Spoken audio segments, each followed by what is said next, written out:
Hi mga furmates! This is Minho, your handsome corgi. Samahan niyo kami sa mga awesome moments and adventures. Ito ang morning routine namin ni Minho everyday. 5:30 a.m. alarm clock ko, pero mas nauna pang tumahol si Minho minsan. Pagkasarapan naman ng tulog niya mas nauna ako sa kanya gumising. Pero mas marami yung times na sabay sila ng alarm clock ko kahit di na nga ako siguro mag-set, magigising ako sa tahol niya 1 cup lang siya and 1 treat sa umaga. Di ko siya pinapataba like ibang corgis, di kasi healthy yun. Nasa range naman ng healthy body yung katawan niya at timbang niya sa ngayon. And di din talaga sakitin si Minho, siguro kasi Royal Canine yung food niya. Pricey, pero worth it naman. Sana di siya magsawa sa dog food, di kasi ako nagbibigay sa kanya ng table food. Treats, biscuits, and cookies lang talaga.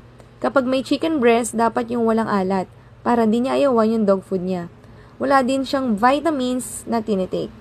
Then sa gabi naman, 1 cup ulit. Minsan kapag nata-traffic nawawala sa oras yung kain niya. Okay na din para gutom na siya at maubos niya yung food niya. Hay naku, kulang ang 90 seconds para na ikwento ang lahat. So that's it. Please like, share, comment, and subscribe. Bye!